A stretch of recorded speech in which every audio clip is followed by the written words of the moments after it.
निकिता विवेक भैया की मुंहबोली बहन है। अपने पड़ोस में रहने वाले विवेक भैया को बखूबी पहचानती है। वह बचपन से ही जिद्दी स्वभाव के रहे हैं। प्यार से भले ही बात सुन लें, पर जोर जबरदस्ती से उनसे कुछ मनवाना असंभव कार्य था। सरकारी नौकरी लगते ही उनके लिए अच्छे घरों से रिश्ते आने लगे थे। ऐसे में उन्हें अपने ही शहर की लड़की करुणा पसंद आ गई। करुणा के पिता कपड़ों के व्यवसायी थे।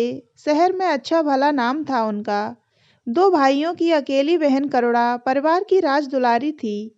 जब तक माता पिता जीवित रहे, खूब मान दान होता रहा और वह भी मायके के नाम पर वैसे ही इतराती रही जैसे उसकी पूंछ मायके में कभी कम नहीं होगी।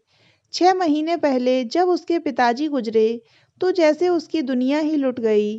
अपने घर परिवार का मोह त्याग कर वह वहीं अपने मायके में रहने लगी। पति उसे मनाकर वापस लाए भी, पर वह माँ को संभालने की बात कहकर सबसे लड़कर वापस मायके चली गई।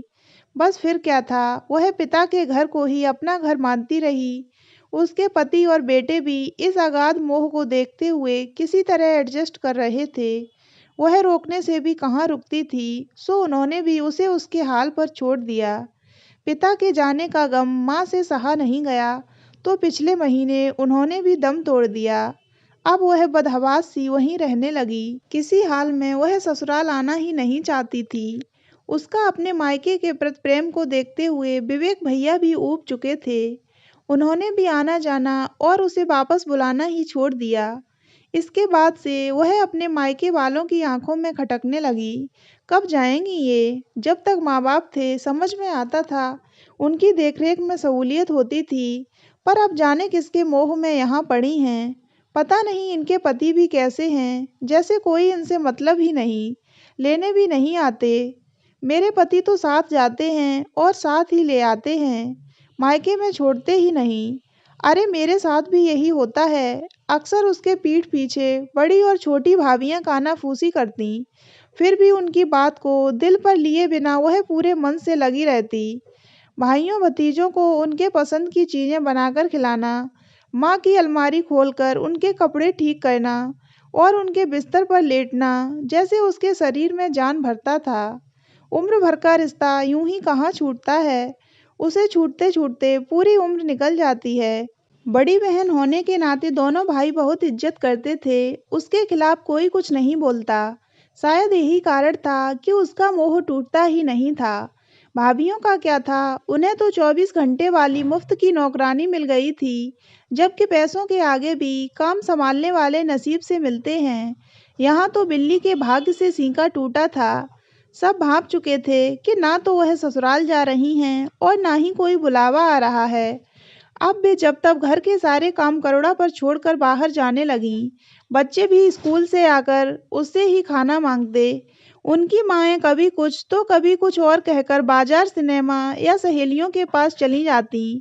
जिस रोज कोई और कार्यक्रम नहीं बनता, तो दुकान पर जाकर अपने पतियों के कान भर आतीं।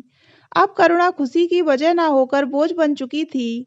अपने भाइयों के स्नेह पर घमंड करती बहन से जब सगे भाई भी कतराने लगे, तब उसे अफसोस होने लगा। सोचने लगी कि काश इतना मोह अपने घर परिवार से किया होता, तो कम से कम सम्मान तो पाती। आज न तो मायका हाथ में था और ना ही ससुराल। अंततः उसने निकिता को फोन किया। दीदी, आप मेरे मायके की लाज रख लीजिए। क्या हुआ भाभी, आप ठीक तो हैं? निकिता ने उसकी घबराई आवाज सुनकर पूछा। अभी तक तो ठीक हूँ, पर आगे का कुछ पता नहीं। आप ऐसी बातें क्यों कर रही हैं? जरा खुलकर बताइए कि क्या बात है? निकिता ने पूछा, जबकि उसे पता था कि करुणा भाभी विवेक भैया से झगड़कर महीनों से मायके में जा बैठी हैं। मैंने तो पहले ही कहा था भाभी कि माँ बाप का घर 4 दिन की चांदनी है, असली घर तो पति का घर होता है। पर आपको तो मायके का बहुत घमंड था, निकिता ने कहा। घमंड नहीं, मोह था दीदी। अब वह भी भंग हो गया है। विवेक से लड़कर यहाँ आई थी। अब अगर खुद से लौटी तो वह सारी उम्र जली कटी सुनाएंगे। अगर अभी यहाँ से न निकली तो वापस कभी नहीं आ पाऊंगी। यहीं काम कर करके मर जाऊंगी। अच्छा भाभी, मैं कुछ करती हूँ, कहकर निकिता ने फोन रख दिया। घर की लक्ष्मी घर में ही अच्छी लगती है विवेक भैया। आप भाभी को ले आइए। सुबह सुबह आंटी से टिफिन बनाना नहीं होता है। आखिर बच्चे कितने दिनों तक बाहर का खाना खाएंगे। उसने समझा बुझा कर विवेक भैया को करुणा भाभी को मायके से वापस लाने के लिए भेज दिया। जब वह आई तो उन्हें देखकर दिल धक से रह गया। आंखें अंदर तक धंस गई थीं, चेहरे की हड्डियां निकल आई थीं, वजन भी कई किलो कम हो गया था। ये आजकल की लड़कियां मायके बुहार लेंगी, मगर अपने पति की घर की रानी बनकर भी रास नहीं आता इन्हें।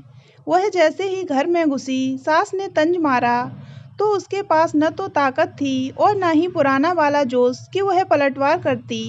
चुपचाप अपने कमरे में चली गई और तकिए में मुंह छुपाकर देर तक रोती रही। ऐसा लगा कि जैसे आज सचमुच अपने घर आई हो। महसूस हो गया था कि जब तक माँ बाप हैं तभी तक मायका अपना है। मायके की गलियां तभी तक खूबसूरत हैं जब तक आपके बचपन को पहचानने वाली नजरें जिंदा हैं, वरना अपना घर ही सबसे सुंदर होता है। मन बदलने की ज़्यादा चाहत हो तो सैर सपाटे के लिए पार्क, बाजार और सिनेमा घर है ना। तो दोस्तों, अगर आपको ये कहानी अच्छी लगी हो तो वीडियो को लाइक करें और ऐसी ही अन्य कहानियाँ सुनने के लिए हमारे चैनल को सब्सक्राइब अवश्य करें।